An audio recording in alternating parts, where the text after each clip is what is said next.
Hello നമസ്കാരം. സച്ചിയുടെയും രേവതിയുടെയും ഏറ്റവും പുതിയ ബ്രഹ്മവിശേഷത്തിലേക്ക് എല്ലാവർക്കും സ്വാഗതം. അങ്ങനെ ബാബ വന്നിട്ട് സുധിനോട് പറയുന്നുണ്ട്, ഇങ്ങനെ 10 ലക്ഷം രൂപ വാങ്ങിച്ച് വീടിൻ്റെ ആധാരം പണയം വെച്ച് 10 ലക്ഷം രൂപ ശ്രുതിക്ക് കൊടുത്തു എന്ന് പറയുമ്പോൾ സുധി അതിനെ ന്യായീകരിക്കാണ്ടോ ചെയ്യുന്നത്. അമ്മ ചെയ്തത് തെറ്റൊന്നുമില്ല, കുഴപ്പമൊന്നുമില്ല, അവൾ എത്രയും പെട്ടെന്ന് തന്നെ അത് എടുത്തു തന്നോളൂ എന്നൊക്കെ പറയുന്നുണ്ട് കേട്ടോ. അപ്പോൾ എന്തായാലും സുധിയും കൂടെ തൻ്റെ കൂടി ഉണ്ടെന്നുള്ള അറിഞ്ഞപ്പോൾ ചന്ദ്രയ്ക്ക് സന്തോഷമാവാണ്.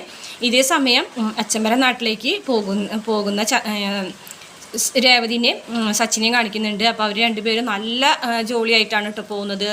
വണ്ടിയിൽ വെച്ചിട്ട് രണ്ടുപേരും നന്നായിട്ട് സംസാരിക്കുന്നൊക്കെ ഉണ്ട്. അച്ഛമ്മയുടെ നാട്ടിൽ ഇന്ന കാര്യങ്ങളൊക്കെ ഉണ്ടെന്നൊക്കെ രേവതിനോട് പറഞ്ഞു കൊടുക്കുകയാണ്. നിറയെ പച്ചപ്പും പുല്ലും പുഴയും കുളമൊക്കെ ഉണ്ട്, ഞങ്ങൾ ആ കുളത്തിലുണ്ട്, ഫ്രണ്ട്സായിട്ട് കുളിക്കാൻ പോകാം, അങ്ങനെയുള്ള കാര്യങ്ങളൊക്കെ പറയുകയാണ്. രേവതി ആണെന്നുണ്ടെങ്കിൽ രേവതിയുടേതായ കാര്യങ്ങളൊക്കെ പറയുകയാണ് കേട്ടോ. രേവതി ഇങ്ങനെ പുറം നാട്ടിലൊന്നും പോയിട്ടില്ല, വീട്ടിൽ തന്നെ ഞങ്ങൾ താമസിക്കുന്ന ആ ഒരു സ്ഥലം വിട്ട് ഞാൻ ഒരിക്കലും പോയിട്ടില്ല എന്നൊക്കെ സച്ചിനോട് ഇങ്ങനെ പറയുമ്പോൾ സച്ചിക്ക് വിഷമാവുന്നുണ്ട് കേട്ടോ. അപ്പോൾ സച്ചി പറയുന്നുണ്ട്, അച്ഛമ്മയുടെ നാട്ടിൽ ചെന്നിട്ട് എല്ലാ സ്ഥലത്തും കൊണ്ടുപോകുക, അവിടെയൊക്കെ നടന്ന് നമുക്ക് കാണാമെന്നൊക്കെ പറയുന്നുണ്ട് കേട്ടോ.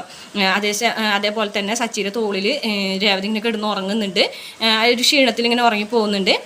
പക്ഷെ അത് എങ്ങനെയെങ്കിലും സച്ചിക്ക് രേവതിനെ ഇങ്ങനെ എഴുന്നേൽപ്പിക്കണം എന്ന് വിചാരിച്ചിട്ട് രേവതിനെ ഇങ്ങനെ പിടിച്ച് മാറ്റാനൊക്കെ ശ്രമിക്കുന്നുണ്ട്. പക്ഷെ അങ്ങനെ രേവതി തോളിൽ തന്നെ ചാരിക്കെടുക്കുകയാണ്. അപ്പോൾ വേറൊരു സ്ത്രീക്ക് സ്ഥലം കൊടുക്കാൻ എന്നുള്ള രീതിയിൽ സച്ചി അവിടെ നിന്ന് ചാടി എഴുന്നേൽക്കുന്നൊക്കെ ഉണ്ട്. അപ്പോൾ അങ്ങനെ അച്ഛമ്മരെ നാട്ടിലേക്ക് സച്ചിയും രേവതിയും കൂടിയിട്ട് ഇങ്ങനെ ഒരു യാത്ര ചെയ്തെത്താണ്. അപ്പോൾ ഈ ഒരു കാര്യങ്ങളൊക്കെയാണ് കേട്ടോ പ്രമോല് കാണിച്ചിട്ടുള്ളത്. എന്തായാലും ഈ ഒരു യാത്ര സച്ചിയുടെയും രേവതിയുടെയും ജീവിതത്തിലൊരു വഴിത്തിരിവായിട്ട് മാറുകയാണ്. അപ്പോൾ ഈ വീഡിയോ നിങ്ങൾക്ക് ഇഷ്ടപ്പെട്ടിട്ടുണ്ടെങ്കിൽ തീർച്ചയായും വീഡിയോ ഒന്ന് ലൈക്ക് ചെയ്യാനും ചാനൽ ഒന്ന് സബ്സ്ക്രൈബ് ചെയ്യാനും മറക്കരുത്.